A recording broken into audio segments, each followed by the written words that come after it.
அஸ்ஸலாம் அலைக்கும் வரஹ்மத்துல்லாஹி வபரகாத்து. விடியல் நேரத்திலிருந்து மற்றுமொரு நிகழ்ச்சியினூடாக உங்களை சந்திப்பதில் மிக்க மகிழ்ச்சி அடைகின்றோம். அதாவது நாட்டில் ஏற்பட்ட அனர்த்த நிலை அ மீண்டு பாதிக்கப்பட்ட மக்கள் தற்போது தங்களுடைய அ வாழ்வாதாரங்களை மீள கட்டியெழுப்புவதற்காக வேண்டி பல நடவடிக்கைகளை மேற்கொண்டு வருகின்றார்கள்.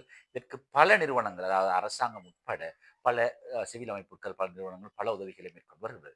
இப்படியான நிலையில் தான் நாங்கள் இன்று ஒரு முக்கியமான விடயத்தை உங்களோட பேச இருக்கின்றோம். என்ன விடயம் என்று சொன்னால், இந்த அ முஸ் அதாவது குறிப்பாக இந்த பள்ளிவாசல்கள் தான் பல விடயங்களை முன்னெடுத்து வருகிறது. குறிப்பாக இந்த நிவாரண பணிகள்ல பல விடயங்களை முன்னெடுத்து குறிப்பாக அ இன மத வேறுபாடின்றி பலருக்கு வழங்குகின்ற பணியினை பல நாடளாவிய பள்ளிவாசல்கள், பள்ளிவாசல் சம்மேளனங்கள் முன்னெடுத்து வருகின்றன.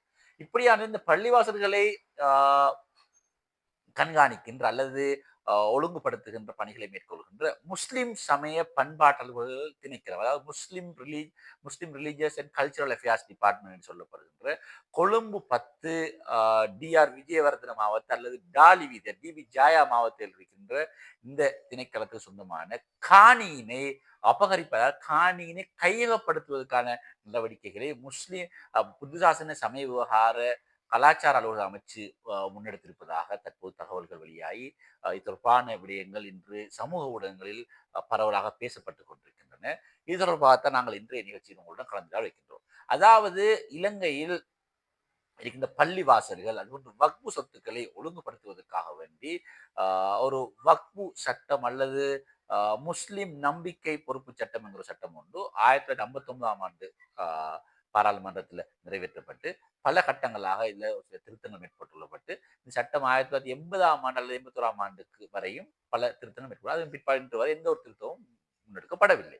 இப்படியான இந்த சட்டத்தின் கீழ் இருக்கின்ற வக்பு சபை, அதுபோன்று வக்பு ட்ரைபியூனல், அதுபோன்ற ஹஜ் அரச ஹஜ் குழு போன்றவற்றின் செயற்பாடுகளை ரெகுலேட் பண்ணுவதற்காக தீர்மானங்களை நடைமுறைப்படுத்துவதற்காக வேண்டி ஒரு திணைக்களம் ஒன்று உருவாக்கப்பட வேண்டும் அடிப்படையில் 1981ஆம் ஆண்டு அல்லது 82ஆம் ஆண்டு காலப்பகுதியில் இந்த முஸ்லிம் சமய பண்பாட்டு அலுவல் திணைக்களம் என்கிற திணைக்களம் ஒன்று உருவாக்கப்படுகிறது. நாட்டில் பல திணைக்களங்கள் இருக்கின்றது, டிபார்ட்மெண்ட்ஸ் இருக்கின்றது. அது அடிப்படையில் ஒரு முஸ்லீம் கல்ச்சரல் டிபார்ட்மெண்ட் இருக்குது. இந்த டிபார்ட்மெண்ட் காலத்துக்கு காலம் பல அமைச்சுகளை கொண்டப்பட்டிருக்கு. ஒரு காலத்துல முஸ்லிம் சமய கலாச்சார முஸ்லிம் சமய விவகார அமைச்சுகள் இருந்திருக்குது. அதுபோல் இன்னொரு காலப்பகுதியில தபால் தொலைத்தொடர்பு சேவைகள் முஸ்லிம் சமய விவகார அமைச்சுகள் இருந்திருக்குது. இன்னும் சில காலப்பகுதியில் கப்பல் துறை புனர்வாழ்வு முஸ்லிம் சமய அமைச்சுகள் இருந்திருக்குது. இன்னும் சில அதாவது பெரும்பாலான காலப்பகுதியில் புத்த சாசன சமய விவகார கலாச்சார அலுவலர்கள் அமைச்சுகள் இப்படின்னு பல இருந்தீங்க. எனினும் இந்த திணைக்களத்துக்கு எந்த ஒரு நிரந்தர கட்டிடமும் இருக்கப்படவில்லை. இதனை கருத்தில் கொண்டுதான் 1994ஆம் ஆண்டு காலப்பகுதியில் ஜனாதிபதி முன்னாள் ஜனாதிபதி அதாவது அப்போது ஜனாதிபதியாக இருந்த சந்திரிகா பண்டாரநாயக குமாரத்துவங்களோட ஆட்சி காலத்துல பலம் பொருந்திய அமைச்சர்களாக இருந்தாங்க. காலஞ்சென்ற மர்ஹூம் அமைச்சர் அஷ்ரப், அது போன்றுதான் முன்னாள் அமைச்சர் தற்போது முன்னாள் அமைச்சராக இருந்த அந்த ஒரு சுகாதார அமைச்சர் பவர்ஃபுல் அமைச்சராக இருந்தார் ஏஎச்எம் ஃபவுசி, அது போன்று அலவி மௌலானா போன்றவர்கள் என்ன செஞ்சாருன்னா ஜனாதிபதி சந்திரிகா பண்டாரநாயக குமாரத்துவங்க இந்த டிபார்ட்மெண்ட்டுக்கு ஒரு பில்டிங் ஒன்று கட்டணும், இதுக்கான காணி தேவைன்னு சொல்லி அவங்க கோரிக்கை வச்சாங்க. அந்த நேரத்தில் கலாச்சார அமைச்சராக இருந்திருக்காரு எங்களோட லக்ஷ்மண் ஜெயகோடி அவர் தான் சமய விவகார கலாச்சார அமைச்சர் அந்த லக்ஷ்மண் ஜெயகோடி. அவர் என்ன செஞ்சிக்காருன்னு சொன்னா அந்த நேரத்தில் இருந்த போக்குவரத்து அமைச்சர் லலித் அத்துலத் முத்தலியினுடைய மனைவியா இருந்த ஸ்ரீமத் அத்துலத் முத்தலியுடன் பேச்சு நடத்தி இதுக்கான காணியை பெறுவதற்காக வேண்டி இந்த புகையிரத திணைக்களத்தின் ரயில்வே டிபார்ட்மெண்ட்டுக்கு இருந்த ஒரு காணியை இந்த டிபார்ட்மெண்ட்டுக்கு அதாவது முஸ்லீம் கல்ச்சர் டிபார்ட்மெண்ட் பெற்றுக் கொடுப்பதற்காக வேண்டிய ஒரு விஷயம் செஞ்சு உண்மையிலேயே இந்த நைக்கிடக்கூடிய பல அமைச்சர்கள் முஸ்லீம் அமைச்சர்கள் முஸ்லீம் அல்லா அமைச்சர்கள் எல்லாம் சேர்ந்துதான் ஜனாதிபதி அப்போதைய ஜனாதிபதி சந்திரிகா பண்டாரநாயக்காவோட ஆட்சி கால பகுதியில் இந்த முஸ்லீம் டிபார்ட்மெண்ட்டுக்குரிய காணி ரயில்வே டிபார்ட்மெண்ட்ல இருந்து வழங்கப்படுது. எனினும் சில சில காரணங்கள்னால சில குறைபாடுகள் காணப்பட்டமையினால் இந்த காணி மீண்டும் என்ன செய்யுதுன்னு சொன்னா ரயில்வே டிபார்ட்மெண்ட்டுக்கு சொன்று அதில் ரயில்வே டிபார்ட்மெண்ட்ல இருந்து அந்த காணி தற்போது கொழும்பு பிரதேச செயலாளருக்குல அதாவது காணிகள் அரச காணிகளை நிர்வகிக்க பொறுப்பு பிரதேச செயலாளர் காணப்படுது. கொழும்பு பிரதேச செயலாளருக்கு இந்த காணி முஸ்லிம் சமய பண்பாட்டு திணைக்களத்தில் இந்த காணி கட்டிட அமைப்பதற்கு காணி செயற்படுது. இப்படியான நிலையில் தான் இதில் என்ன செய்யுது, இது ஒரு பில்டிங் கட்டப்பட வேண்டும் அடிப்படையில் பிரதமராக இருந்த சந்திரிகா பண்டாரநாயகாவுடைய ஆட்சி காலப்பகுதியில் பிரதமராக ரணில் விக்ரமசிங்க பிரதமர் காலப்பகுதியில் முஸ்லீம் அதாவது கப்பல் துறை புனர்வாழ்வு முஸ்லீம் விவகார அமைச்சராக ரவுஃப் ஹக்கீம் இருந்த காலப்பகுதியில் இதற்கான ஒரு வரைபடங்கள் கட்டப்பட்ட அவரும் சில நடவடிக்கை எடுத்திருக்கார். இன்னும் அந்த அவருடைய பதவிக்காலம் குறிப்பிட்ட ஒரு குறுகிய காலம்ங்கிறதால அந்த விடயம் நடைமுறைப்படுத்தப்படல. பிற்பாடு இந்த சவுதி ஃபண்ட் ஒரு நிதி உதவியுடன் இந்த பில்டிங் பணிகள் ஆரம்பிக்கப்படுவதாக தெரிவிக்கப்படுகிறது. இதன் கமைய தான் இந்த 2006ஆம் ஆண்டு அப்போதைய ஜனாதிபதி மஹிந்த ராஜபக்ச அவர்களுடைய மஹிந்த சிந்தனை வேலை திட்டத்தின் கீழ 9 மாடிகளை கொண்ட முஸ்லிம் சமய பண்பாட்டு ஒருங்கிணைக்கிறதுக்கான அடிக்கல் நடப்படுது. இந்த அடிக்கல்ல அப்போது சமயவார அமைச்சராக ஜனாதிபதியான மஹிந்த ராஜபக்ச இருந்திருக்கிறார். அதுக்குள்ள பிரதி அமைச்சராக இருந்தீங்க திஸ்ஸ கரலியத்த அவர் தான் இதன்னு அடிக்கல் நாட்டி இந்த பில்டிங் பணிகள் கட்டப்பட்டிருக்கு. இன்னும் பில்டிங் பணி பூர்ணப்படுத்தப்படல. குறிப்பா ஒரு சவுதி ஃபண்ட் குறிப்பிட்ட கால பில்டிங் அதாவது 3 மாடி பில்டிங் இருக்கு. அந்த 9 மாடிகளை கொண்ட பில்டிங்ல 3 மாடிகளுக்கு மட்டும்தான் அது ஃபண்ட் பண்ணிக்கிறாங்க. இந்த 9 மாடிகள்ல வக்ஃபு சஃபை, அதே போல வக்ஃபு ட்ரைபியூனல், முஸ்லிம் கல்ச்சரல் டிபார்ட்மெண்ட், ஹஜ் கமிட்டி, அதாவது முஸ்லிம் ரிலீஜியஸ் தொடர்பட்ட கல்ச்சரல் விஷயம் தொடர்பட்ட பல விடயங்களை வாரத்துக்கான பல திட்டங்கள் வகுத்து அந்த 9 மாடி பில்டிங் கட்டப்பட்டிருக்கு. இப்படியான நிலையில் தான் 2015ஆம் ஆண்டு உங்களுக்கு தெரியும் மைத்திரிபால சிறிசேன அரசாங்கத்தினுடைய அதாவது நல்லாட்சி அரசாங்கம் ஆட்சிக்கு வருது. இதுல முஸ்லிம் விவகாரத்துக்கு என்று சொல்லி தனியான அமைச்சராக ஹலீம் நியமிக்கப்பட்டு அவர் செயற்பட்டார். அவரும் என்ன செஞ்சார், அந்த காலப்பகுதியில் இருந்த நிதியமைச்சர் ரவி கருணாநாயக்காவோட பேசி பல மில்லியன் ரூபாய்கள் இதுக்கு ஒதுக்கி இந்த பில்டிங்ல ஒரு 6 மாடியான பில்டிங்களை அவர் கம்ப்ளீட் பண்ணி செய்த இந்த முழுமையாக கம்ப்ளீட் பண்ணப்படாத நிலையில் இந்த பில்டிங் அப்போதைய ஜனாதிபதி மைத்திரிபால சிறிசேனவினால் அதாவது சொல்லப்படுது முஸ்லிம் கல்ச்சரல் கம்ப்ளெக்ஸ் அதாவது முஸ்லீம் கலாச்சார கட்டிட தொகுதி என்ற அடிப்படையில் இந்த கட்டிடம் இந்த 7 மாடி 9 மாடி கட்டிடம் ஒபிஷியலா இனோகிரேட் பண்ணப்படுது. இதுல குறிப்பிட்ட சில மாடிகள் மாத்திரம் பூர்த்தி செய்யப்பட்டு சில மாடிகள் பூர்த்தி செய்யப்படல. இப்படியான நிலையில திறக்கப்பட்ட இந்த பில்டிங் திறக்கப்பட்டு செயற்பட்டு கொண்டிருக்கிற நிலையில இந்த பில்டிங்ல மாற்று மத அரசியல்வாதிகளுக்கு பல வருடங்கள் பல கண்கள் இருந்து கண் வைத்துக் கொண்டிருந்தார்கள். இந்த அடிப்படையில் தான் உங்களுக்கு தெரியும் 2019 நாட்டில் ஈஸ்டர் தற்கொலை தாக்குதல் ஏற்பட்டிருந்தது. அதன் பிற்பாடு இந்த திணைக்களத்தில் பணிப்பாளராக இருந்த ஒருவர் அதாவது சிங்கப்பூரை வதிவிடமாக கொண்ட டெரரிசம் எக்ஸ்பர்ட் என்று தன்னைத்தானே அறிமுகப்படுத்திக் கொள்கின்ற ரொஹான் குணவரத்னவுடன் இந்த திணைக்களத்தில் பணிப்பாளர் இருந்தவர் நெருக்கமாக செயற்பட்டதாகவும் அவர் இந்த திணைக்களத்தை காட்டி கொடுத்ததாகவும் குற்றச்சாட்டுகள் முன்வைக்கப்படுகின்றது. இதன் உண்மைத்தன்மை நமக்கு தெரியாது. இது தொடர்பான உண்மைத்தன்மை தெரிந்தவர்கள் அதுக்கான வாய்ப்புகள் அவர்கள் வழங்கப்படும். அப்படிப்பட்ட நிலையில் தான் இந்த பணிப்பாளர் அதாவது நாங்கள் இருக்கக்கூடிய பெயர் குறிப்பிட விரும்பாத இந்த ரொஹான் குணவரத்னோட மிகவும் நெருக்கம் என்று கூறப்படுகின்ற இந்த பணிப்பாளர் என்ன செய்திருக்கிறார். பணிப்பாளர் பதவியில் இருந்த காலப்பகுதியில் அதாவது 2001ஆம் ஆண்டு காலப்பகுதியில் அப்போது ஜனாதிபதி கோட்டபாய ராஜபக்சவனுடைய அதாவது இனவாத அரசாங்கம் முஸ்லிம் சமூகத்துக்கு எதிரான இனவாத அரசாங்கம் உங்களுக்கு தெரியும் பலவந்தமாக ஜனாசாயரிப்பு இடம்பெற்றது. முஸ்லிம் சமூகத்துக்கு பல விடயங்கள் ஏற்பட்டது. அதாவது முகத்தை மூடுவதற்காக தடை விதிக்கப்பட்டது. இஸ்லாமிய சட்டத்தில் பல திருத்தங்களோட இந்த அரசாங்கத்தின் காலப்பகுதியில் தான் இந்த டிபார்ட்மெண்ட் இந்த பில்டிங் சின்ன 9 மாடிகளை கொண்ட இந்த டிபார்ட்மெண்ட் அமையப்பட்ட பில்டிங் இது புத்துசாசன சமயவார அமைச்சுக்கு கைமாற்றுவதற்கான ஒரு அமைச்சர பத்திரம் சமர்ப்பிக்கப்படுது. எப்பண்டா 2021ஆம் ஆண்டு மார்ச் மாதம் சமர்ப்பிக்கப்படுகிறது. இதை யார் சமர்ப்பிக்காருன்னா அப்போது பிரதமராக இருந்த புத்துசாசன சமயவார கலாச்சார அலுவலக அமைச்சராக இருந்த எங்களுடைய மஹிந்த ராஜபக்ச சமர்ப்பிக்காரு. இதற்கு அவங்க என்ன செய்யறாங்கன்னா அனுமதி வழங்குறாங்க. இது காரணம் சொல்றாங்கன்னு சொன்னா இந்த புத்துசாசன சமயவார அமைச்சுக்கு இருக்கிற பல திணைக்களங்கள் பல இடங்கள்ல தனியார் கட்டடங்கள் வாடகை செலுத்தப்பட்டு கொண்டிருக்கின்றதாலையும் இதனால இந்த அமைச்சுக்கு பல கோடி ரூபாய் மாதாந்தம் வருடாந்தம் பல கோடி ரூபாய் நிதி விரயமாகப்படுவதன் காரணமாக நாங்க இதெல்லாம் ஒரு இடத்தை கொண்டு அடிப்படையில் இந்த தீர்மானத்தை மேற்கொள்றோம் என்று சொல்லித்தான் அவங்க இதை செய்யறாங்க. அந்த அடிப்படையில் தான் இந்த தீர்மானம் நிறைவேற்றப்பட்டு சில மாதங்களுக்கு பிற்பாடு பம்பலப்பட்டியில் இயங்கிய ஹிந்து ரிலிஜியஸ் அஃபேர்ஸ் டிபார்ட்மெண்ட் அது போன்று கிறிஸ்டியன் அஃபேர்ஸ் டிபார்ட்மெண்ட் எல்லாம் என்ன செய்யுதுன்னா இந்த முஸ்லீம் கல்ச்சரல் கம்ப்ளெக்ஸ் இருக்கிற பில்டிங்ல வந்து உட்கார்ந்து ஒன்றிருக்கு. அதன் பிற்பாடு நாட்டில் ஏற்பட்ட இந்த பொருளாதார நெருக்கடி காரணமாக கோட்டபாய ராஜபக்ச விரட்டி அடிக்கப்பட்ட யாரும் மறைந்த உண்மை. அதன் பிற்பாடு எங்களுடைய ரணில் விக்ரமசிங்க ஜனாதிபதியாக வந்தார். அதன் பிற்பாடு அன்றகுமார் வந்திருக்கிறார். இந்த அன்றகுமார ஜனாதிபதியாக வந்தவர்கள் பல கடந்த அரசாங்கத்தினால் மேற்கொள்ளப்பட்ட பல தீர்மானங்களை இவங்க ரத்து செய்து வந்தாங்க.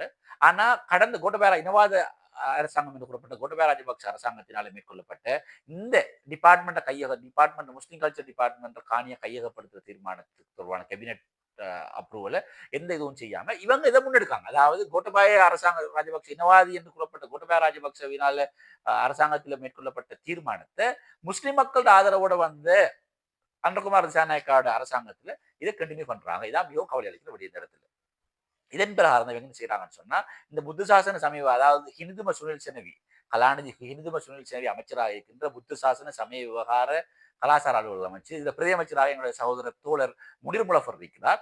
இந்த அமைச்சின் மேலதிக செயலாளர் அதாவது அட்மின் பாலன் அங்சே அட்மினுக்கு பொறுப்பாக மேலதிக செயலாளர் என்ன செய்யறாருன்னு சொன்னா, கடந்த மாதம் அதாவது நவம்பர் மாதம் 11ஆம் தேதி கொழும்பு பிரதேச செயலாளருக்கு ஒரு கடிதம் ஒண்ணு எழுதுறாங்க என்னன்னு சொன்னா, இந்த பில்டிங்க நீங்க ஆ மினிஸ்ட்ரிக்கு மாத்துறது சம்பந்தமாக இந்த காணிய நீங்க ஒரு அளவீடு செஞ்சீங்க. அதாவது நில அளவையாளர் அதாவது சேவை டிபார்ட்மெண்ட்டை சேர்ந்த ஒரு சிரேஷ்ட சேவையர் கூட அலைஞ்சிருக்கிறீங்க. அது சம்பந்தமான தகவல்கள் அவசரமா தாங்க. நாங்க இந்த அமைச்சரவை பத்திரத்தை அமைச்சர் தீர்மானத்தை அமல்படுத்தப்பட வேண்டியிருக்குன்னு சொல்லி இவங்க ஒரு கடிதம் அனுப்புறாங்க.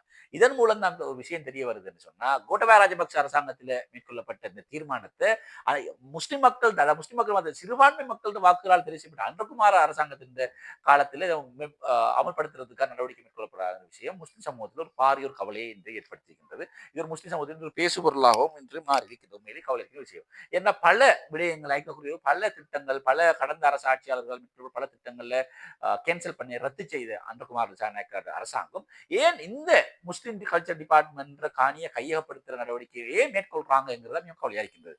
இது தொடர்பாக நாங்கள் உடனடியாக இந்த விஷயம் கேள்விப்பட்ட பிற்பாடு நாங்கள் விடிவெள்ளி பத்திரிகையில் செய்தி ஒன்று எழுதினோம். அது ஒரு விடியல் நேரத்திலும் செய்தி ஒன்று பிரசுரிக்கப்பட்டிருந்தது. இது தொடர்பாக இந்த செய்தியை பதிப்பதற்காக வேண்டி நாங்கள் இந்த அமைச்சின் செயலாளராக இருக்கின்றவரோட நாங்கள் அமைச்சின் செயலாளராக இருக்கின்றார் எங்களுடைய பிரின்ஸ் சேனாதிரவை அவர்களை தொடர்பு வினவியபோது கடந்த வாரம் நாங்கள் வினவியது தொடர்பாக எந்த கருத்தும் கூற முடியாது என்றவர் மறுத்து விட்டார். இதன் பிற்பாடு நாங்கள் முனீர் முலஃபர் அதாவது முஸ்லிம் சமய அதாவது சமய விவகார கலாச்சார அமைச்சர் முனீர் முலஃபர் அவர்கள் நாங்கள் தொடர்பு வினவியது அவர் கூறிய முடியும். இது எங்களுடைய ஆட்சியில் எடுத்த தீர்மானம் அல்ல. இது கடந்த கோட்டபாய ராஜபக்சவனுடைய ஆட்சி கால போது அப்போது இருந்தவர்களால் மேற்கொள்ளப்பட்ட தீர்மானம். அதைத்தான் தற்போது அமல்படுத்தப்பட்ட எங்களுடைய அமைச்சு அமல்படுத்துகின்றது. இது கவலையான விடயம். நாங்கள் இதனை நாங்கள் தற்காலிகமாக நிறுத்துமாறு நான் கோரிக்கை விடுத்திருக்கிறார். அதாவது அறிவுறுத்தியிருக்கிறேன் என்ற பதிவில் அவர் குறிப்பிட்டார். அப்ப நான் அதுக்கு அவரோட கேட்டபடி இருந்தால் நீங்கள் இது கடந்த அரசாங்கத்தில் மேற்கொள்ளப்பட்ட உண்மை அதில் மாற்று கருத்து இல்லை.